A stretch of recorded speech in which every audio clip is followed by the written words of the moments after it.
Yeah, Homer led the league in tackles with 85. The deep ball for Darius Prince, and Philadelphia's on the board first.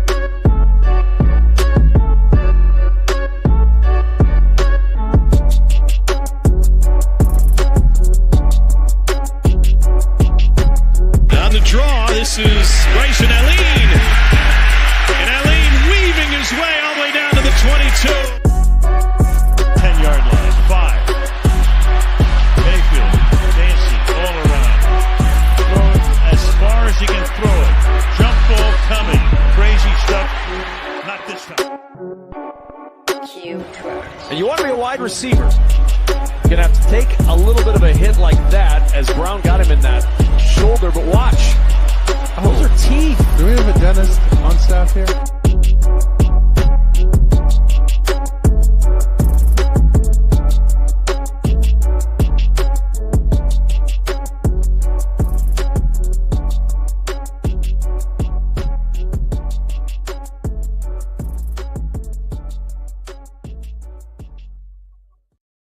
What's up, Shady Sports Network? I'm back here with a very special guest, a staple in the Memphis, Tennessee community from Mount Union, Mr. Duke Hill. Duke, how are we doing tonight, big dog? I'm good. How you doing? I'm glad to be on the show.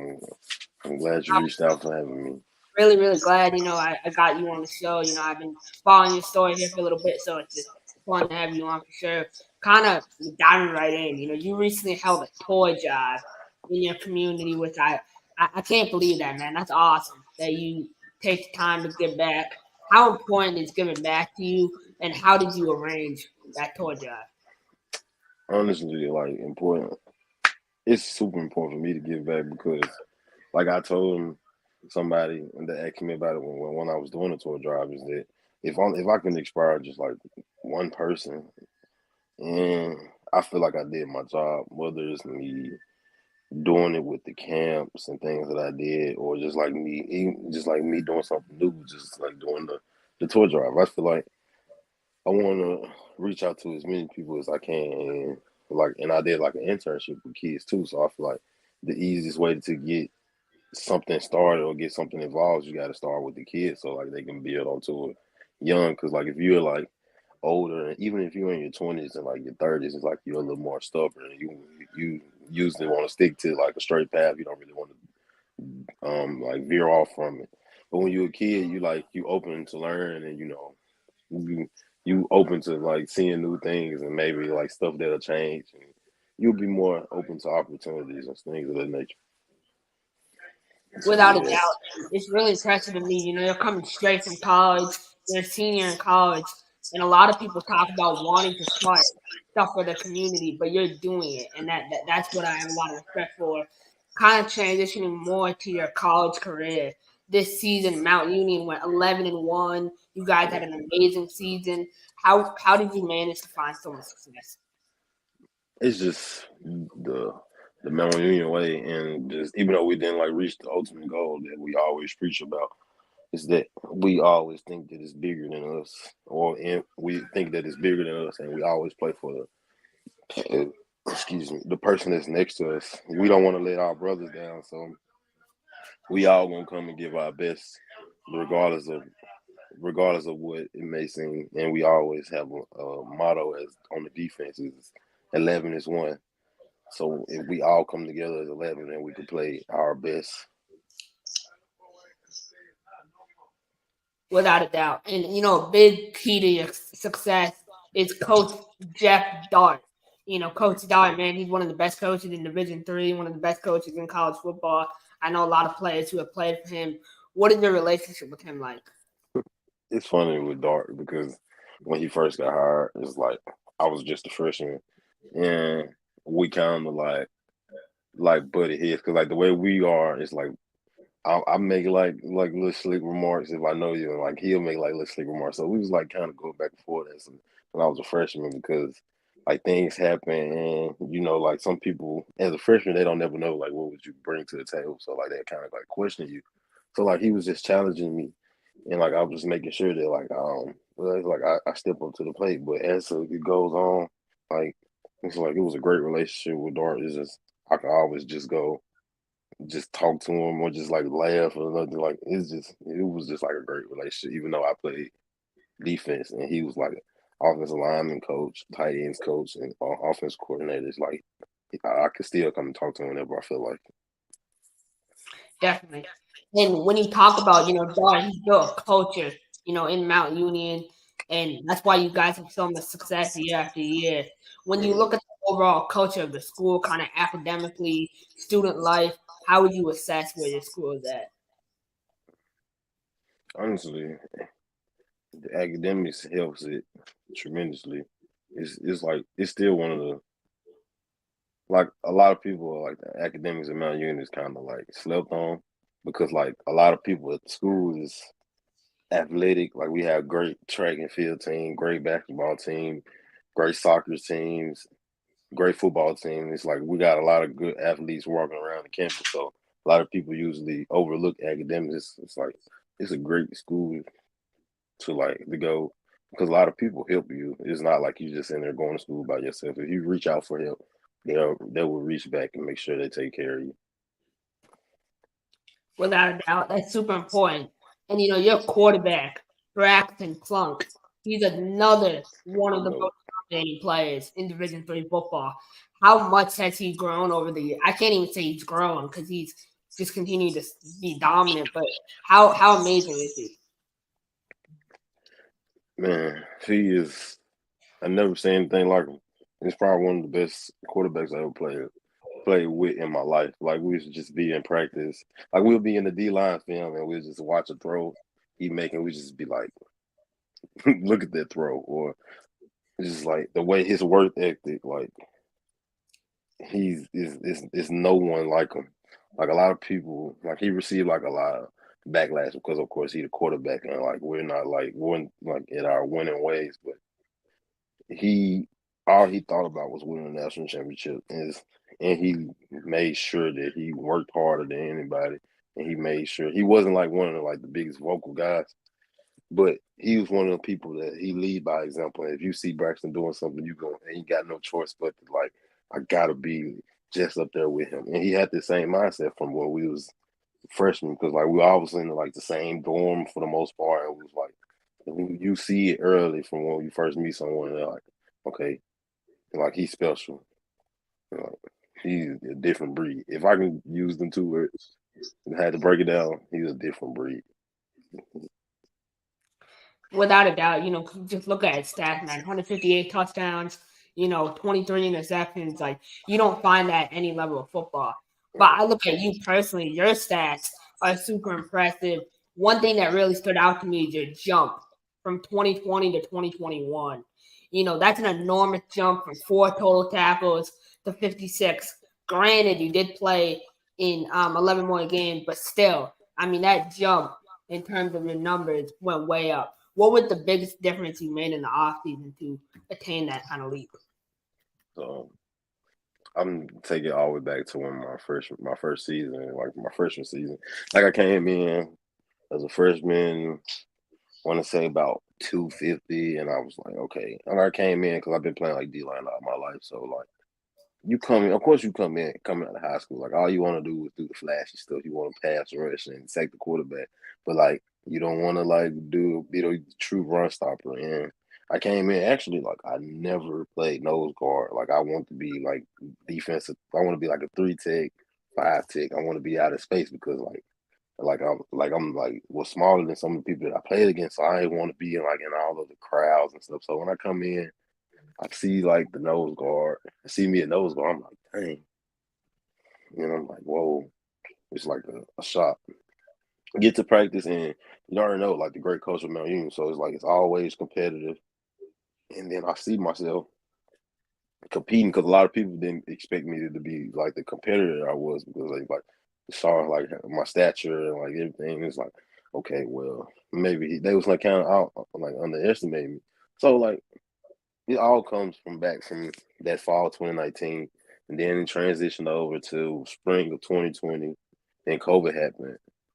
Cause like one of my coaches like sat me down. He's like, man, look, you good, but you gotta like get the technical stuff down, and you have to gain some weight. So I put on a little weight, and once fall 2021,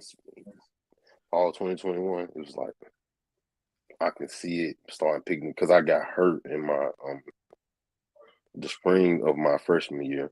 And then, like once you get hurt, it's like hard bouncing back. And fall 2021 is like when I felt like myself. I feel like me again.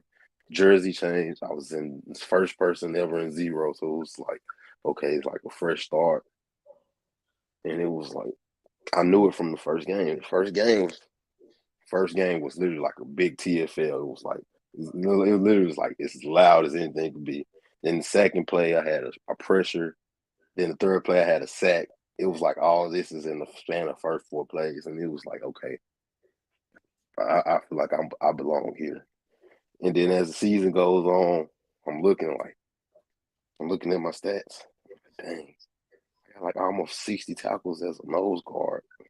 I'm like, and if you watch me on YouTube, like I was a true like nose guard. Like I'm taking on double teams, triple teams sometimes, and like, dang. This is like wow. Like I was like, I'm looking at it, I'm like, this can't be real. I'm looking at some of the box scores. I see like me having 8 tackles, 7 tackles. I'm like, wow. I think this 2021 is when I started putting together and like kind of settled down into the college football. It's like, okay, I'm here to stay. That's what I would say. Without a doubt. And that development is what every coach wants for players, to grow over their 4 years. The fact that you were able to achieve that is really impressive in my eyes. When you look at playing Division III football, a lot of people sleep on the talent. I personally believe there's a ton of talent in Division III. What are some biggest differences you believe from D3 to D1? Honestly, the size of the front 7, like O line, D line, linebackers, and just like a few like little speed things. Like I think now with the way like transfer portal and like the way some like certain high school kids are not like getting recruited as heavy by some of the like big schools. It's like it's starting to even out for say. And a lot of kids that you think is like a D1 talent, he's starting to fall through the cracks into some of these D2 and D3 schools. But honestly, I just fuck it's like the size of like O line and D line and strength and conditioning and nutrition. That's what I think. Because like a lot of teams you see like Power 5, not even Power 5, just FBS or FCS. They have like strength and conditioning. They have strength and conditioning, and they have like the nutrition to back up because they exerting so much energy, but they have the tools and things that they need to put that same energy back into their body. So yeah, those are three things that I would say. Without a doubt. And, it all comes with the program, too, the size and everything. You're a person 5'9", 275 pounds. When I look at you as your body type as a player, how do you kind of use your weight as leverage? Honestly, so I was like, I kind of figured out in high school, I was like, look, either I'm not going to let them touch me or I'm going to get my hands on them first before they get me.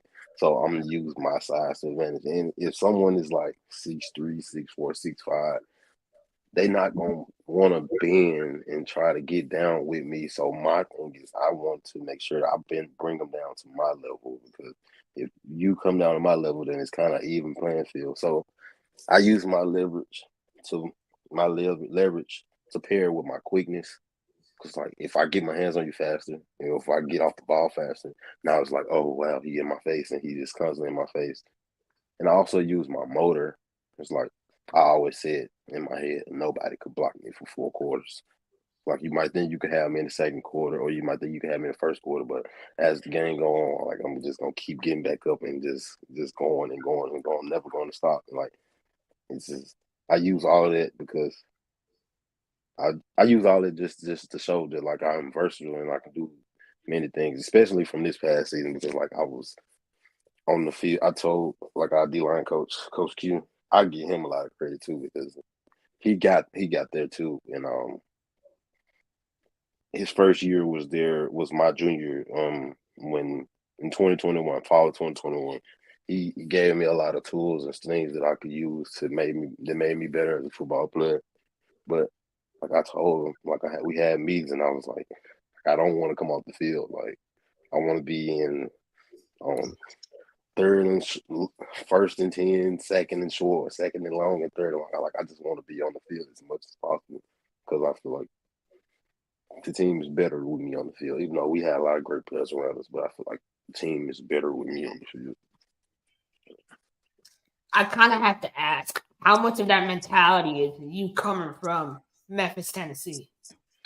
A lot. This is a lot. This is because I always tell myself, and I always tell like my teammates and everything, like I'm big on family. Like my family is like everything for me. Is like I'm always gonna make sure when I step out on the field or if I step out on the practice field, I gotta make sure like they're watching me. Like I gotta make sure I wouldn't want to let them down. So yeah, that is the testament for me being from Memphis, Tennessee, being from a gritty city. And like I always got to make sure, like being from Memphis, no matter who you are from Memphis, that you can make it out and figure things out in any situation. So I just feel like if I'm being that far from home and things of that nature, like I can do anything, and I won't let anything stop me. That's like my mindset. That's the mindset you have to have.